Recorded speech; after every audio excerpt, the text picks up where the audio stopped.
G'day legends, so last night was UFC Vegas rinse and repeat. At least there was something on, okay? Because otherwise it would have just been the boxing, and seriously, who cares about that? Or it would have been Chael Sonnen versus Anderson Silva.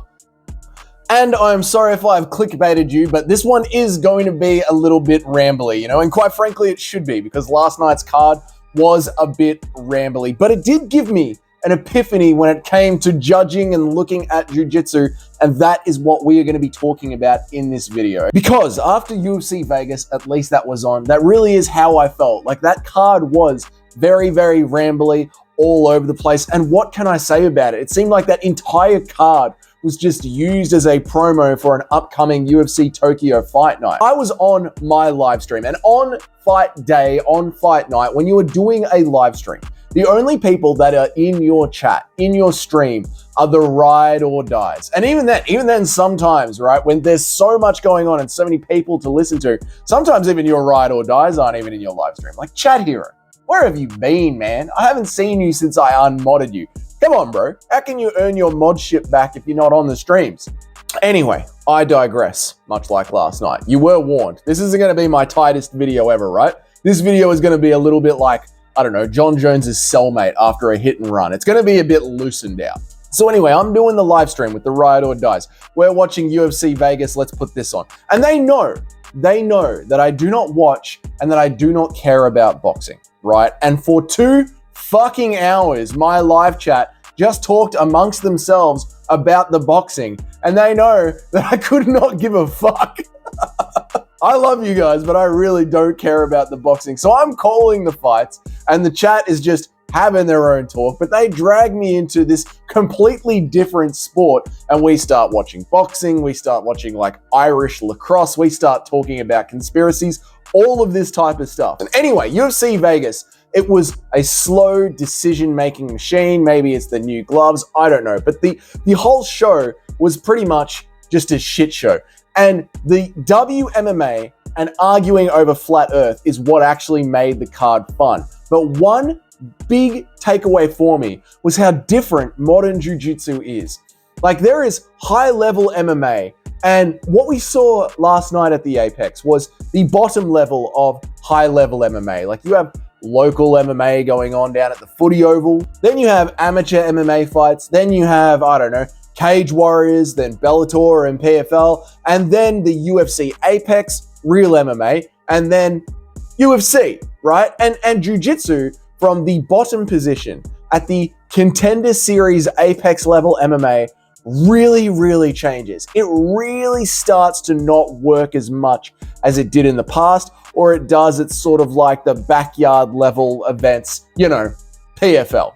And I would think, even yesterday on stream, I was saying, and I was jumping up and down, and I was, the only purpose that I was saying for jiu-jitsu on the back is to create a scramble or create room to get up. That modern jiu-jitsu in high-level MMA just doesn't exist. It's not possible to win off your back anymore.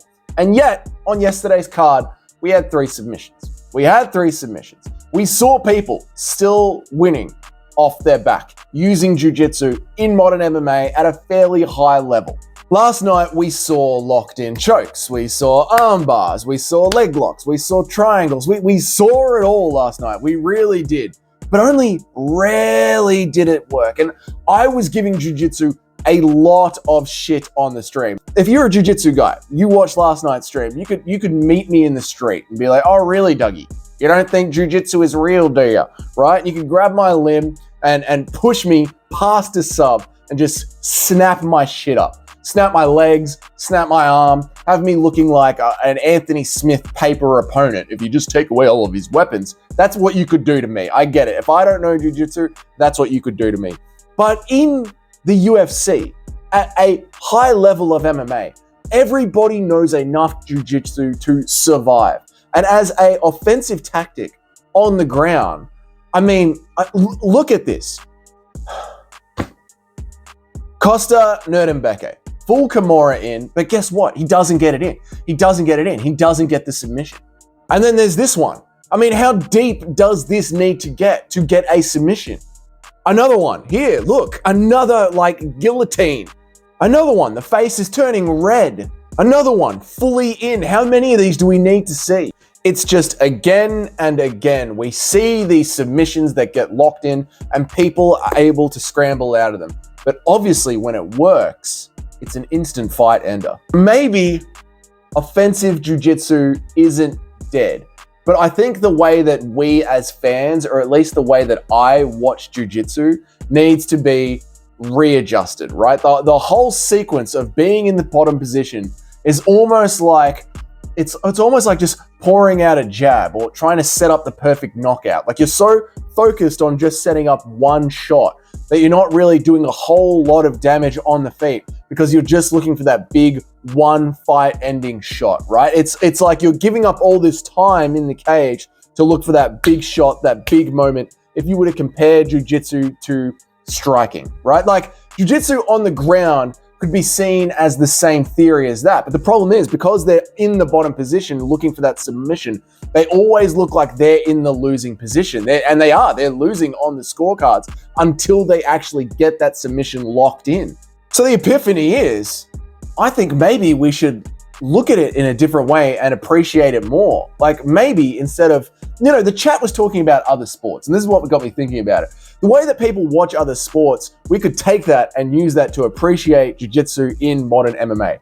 It's almost like watching a soccer player, football player, whatever, attempt that last goal in the 80th, 90th minute, however bloody long soccer goes for, right towards the end of the game, right? When the whole game is just 0-0, completely drawn, and they're just going for that very, very last setup to score a goal. And you know that if they get that last setup and kick the ball and get it in the back of the net and get the bloody goal, mate, that is going to win them the entire game. Or that there's like that clutch moment at the end of basketball when there's only a few seconds left on the clock and the team just needs to find a way to score a three-pointer. I think when we're watching these jiu-jitsu players on the back and they're on the ground, there's nothing wrong with getting a little bit annoyed at thinking that they're throwing away the entire fight to get this one submission. But when they do get that one submission, it instantly turns the fight around into an instant win. The opponent has tapped. The judges are out of it. It is cleaner than an early stoppage. It is over. So I think at least in the eyes of me or the eyes of the MMA fans or the eyes of the community, at least the way that I look at it is, I should start looking at it is, when these guys are in the bottom position, these jiu-jitsu players who are looking for do or die submissions, they are looking for that perfect goal, that perfect three-pointer in that clutch moment on the fight. They are fighting the clock. It's on that 89th minute. We're about to go into overtime. The game is over. There's only one thing left that can save this fight, save this game, and that's an anaconda choke or an arm bar. And is he going to make it or is he going to miss it? Maybe if we look at it that way, maybe if I look at it that way, we can start to get a little bit more hype and a little bit more appreciation for these bottom position. That is ditty as fuck. But for these bottom position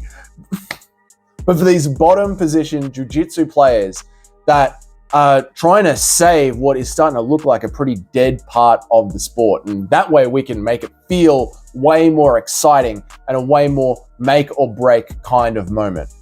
Anyway, that's my takeaway from what might be the most forgettable UFC Apex card ever. If it wasn't for us debating flat earth theory during the live stream, I don't know if I could give a shit about that card. It was that bloody boring, but at least it gave me something to think about and a takeaway, because I still don't care about boxing. And for Chael Sonnen and Anderson Silva, good on you. You turned your Hall of Fame moment into essentially a sparring pay-per-view. Well done. You got your money for that. So let me know down in the comments when it comes to UFC Apex number, who gives a shit? Let me know down there in the comments. What's your favorite conspiracy theory? Until then, I'll see you all in the next video.